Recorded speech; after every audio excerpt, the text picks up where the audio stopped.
Supreme court की बहुत सारी डांट सुनने के बाद 21 मार्च 2024 को एसबीआई ने इलेक्टोरल बॉन्ड का पूरा डाटा, पूरा मतलब एकदम पूरा डाटा, अल्फा न्यूमरिक जो नंबर था, जो कोड था, उसके साथ इलेक्शन कमीशन को दे दिया और इलेक्शन कमीशन ने वो अपने वेबसाइट पे अपलोड कर दिया है। तो उसके बाद ये बताने में लोग जुट गए कि किसको कितना चंदा इस इलेक्टोरल बॉन्ड के जरिए मिला है। तो ये जो पूरा डाटा है वो मार्च 2018 से जनवरी 2024 तक का डाटा है। इसमें इलेक्टोरल बॉन्ड के जरिए सभी पार्टियों को कुल चंदा मिला है 16,492 करोड़।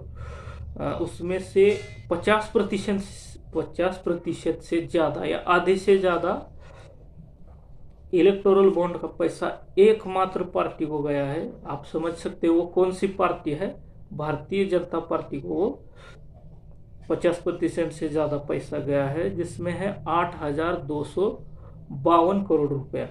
उसके बाद दूसरे नंबर पर है कांग्रेस, उनको मिला है 1,952 करोड़ रुपया।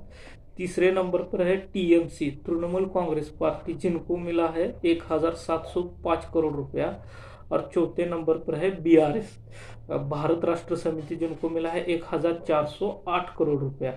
तो ये हो गया पहले 4 नंबर की पार्टियां। और भी पार्टियों को मिला है थोड़ा थोड़ा, मतलब 1,000 से लेकर 80 करोड़ के आसपास, या बहुत कम मिला है। तो वो अलग अलग पार्टियों का डाटा है जो आप देख सकते हैं इलेक्शन कमीशन की वेबसाइट पे जाकर। उसके बाद ये इलेक्टोरल बॉन्ड ये एकमात्र तरीका नहीं है कि आप चुनावी चंदा ले सकते हैं। और भी 2 तरीके हैं जिसके जरिए चुनावी चंदा इन पार्टियों को मिलता है। उसमें से एक है इलेक्टोरल ट्रस्ट और तीसरा है व्यक्तिगत स्रोत, या हम और आप जो पार्टियों को पैसा देते हैं वो।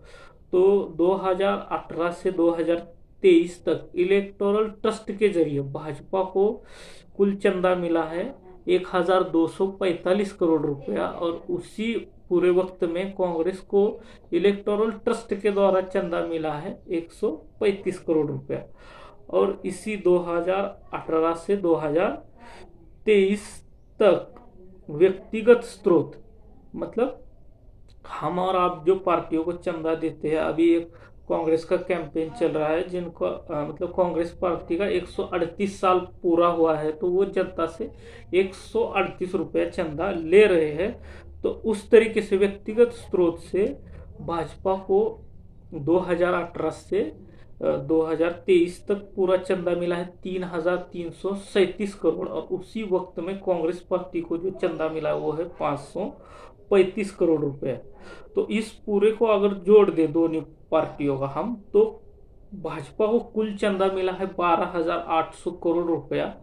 उसी जगह पे कांग्रेस पार्टी को जो चंदा मिला है वो पूरा चंदा अगर कुल मिला के हम जोड़ ले, ये तीनों जगह से मिला हुआ, तो वो है 2,622 करोड़ रुपया। तो ये जो इलेक्टोरल बॉन्ड का पैसा है भाजपा को मिला है 8,252 करोड़ रुपया।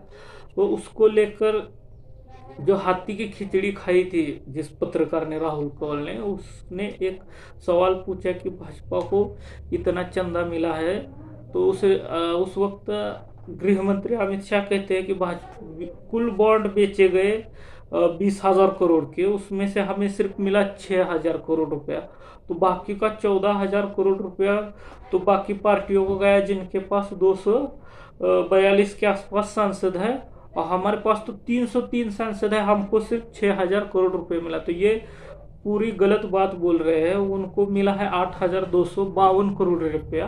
और आप या कंपनी या कोई भी पार्टी को चंदा देते हैं, किसी खासदार जो मेंबर ऑफ पार्लियामेंट रहते हैं उसको चंदा नहीं देते हैं, तो ये एक गलत नैरेटिव सेट करने की कोशिश अमित शाह ने उस चैनल पर की। लेकिन उसको कोई काउंटर सवाल या प्रति प्रश्न उस चैनल के जो पत्रकार है उसने नहीं किया, क्योंकि उनको भी ये इलेक्टोरल बॉन्ड का पैसा ऐड के जरिए मिल रहा है। तो वो आपके मुद्दे या उनसे इस बात को लेकर कड़े सवाल नहीं कर सकते, क्योंकि नौकरी जाने का बहुत बड़ा खतरा है।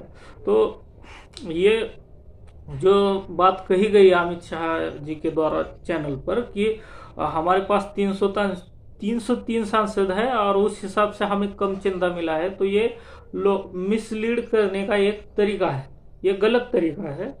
तो ये हो गया। तो ये जो चंदे का पैसा है, इतनी मोटी रकम मिली है भाजपा को, वो जा कहाँ रही है, ये भी बड़ा सवाल है। ये जो पूरा इलेक्टोरल बॉन्ड का पैसा है, ये जा रहा है विश्वगुरु, जिनको विश्वगुरु साबित करने में भक्त लगे हुए हैं, गोबर और गोमूत्र वाले। तो वो उनका चेहरा चमकाने में ये पैसा खर्च हो रहा है। आप देख सकते हैं, कोई भी न्यूज चैनल देखिए, हर तरफ मोदी मोदी लगा रहता है। चाहे आप न्यूज़पेपर भी देख ले तो बड़े बड़े एड्स रहते हैं, पूरे के पूरे पेज को बुक करते हैं भाजपा वाले। और ऐसा नहीं कि किसी एक अखबार के बुक को वो बुक करते, पूरे के पूरे जितने अखबार है वो पूरे में आपको मोदी जी का चेहरा दिखाई देगा फ्रंट पेज पे। तो ये पूरा पैसा उस तरीके से ये जो अखबार है या चैनल वाले हैं उनको मिल रहा है इलेक्टोरल बॉन्ड का पैसा। तो वो आपके मुद्दे नहीं उठाने जा रहे हैं या इसके ऊपर कोई सवाल पूछने वाला नहीं है। तो एक बात और कही जाती है, भाजपा के समर्थक हो या और कोई हो, जो जिनके मतलब जो गोबर पे ज्यादा भरोसा करते हैं, अपने दिमाग से ज्यादा गोबर पे और गोमूत्र पे भरोसा करते हैं, उन लोगों का कहना होता है कि चंदा तो सभी पार्टियों को मिला है, उसमें गलत क्या है। तो इसमें एक बात यह है, जयराम रमेश जी ने प्रेस कॉन्फ्रेंस में कहा कि विपक्ष या विपक्षी पार्टियां उस स्थिति में है ही नहीं कि किसी के ऊपर दबाव डाल के या ईडी, सीबीआई, इनकम टैक्स या जीएसटी के डिपार्टमेंट को पीछे लगाकर किसी से चंदा वसूल सके। तो ये बात भी हम लोगों को समझनी चाहिए। ये चंदे का धंधा इसीलिए चलाया जा रहा है कि लोग मतलब कंपनियों से पैसा लूटा जाए। और पहले का नियम ये था, ये जो चंदे इलेक्टोरल बॉन्ड जब इंट्रोड्यूस हुआ उससे पहले ये नियम था कि कोई भी कंपनी अगर किसी पार्टी को चंदा देना चाहती है तो बेझिझक दे सकती है, लेकिन एक नियम था कि कंपनी अपने प्रॉफिट का, अपने मुनाफे का सिर्फ 7.5%, 7.5% ही चंदा पार्टी को दे सकती है। तो उसको आपने बदल दिया। इसके पीछे आपकी क्या मनीषा थी ये आप पता चल रहा है जब ये पूरा डाटा इलेक्शन कमीशन की वेबसाइट पे आ गया है। तो इस तरीके से आप समझ सकते हैं, आप मतलब देश का जो पैसा है, जो यहाँ के लोगों के मतलब कंपनियां टैक्स देती है, तो ये भी हो सकता है कि आप टैक्स चोरी कर रहे हैं, करो, लेकिन हमको चंदा दो, ये मामला हम बाहर नहीं लाएंगे। तो जो पैसा टैक्स के जरिए पब्लिक के वेलफेयर पे या इस जनता के शिक्षा, स्वास्थ्य, रोजगार या जो अन्य सुविधा है उस पर खर्च होना चाहिए, वो जा रहा है पार्टियों को, मतलब जो सत्ता में है उस पार्टी के खाते में। तो ये पूरा मामला है, क्योंकि आप देख सकते हैं एजुकेशन हो या स्वास्थ्य सुविधाएं हो, क्या हालत है। तो ये जनता को ठगने का सबसे बढ़िया तरीका है इलेक्टोरल बॉन्ड। तो इस वीडियो को लेकर आपकी क्या राय है, कमेंट बॉक्स में जरूर कमेंट करें। लाइक, शेयर और सब्सक्राइब करें। धन्यवाद।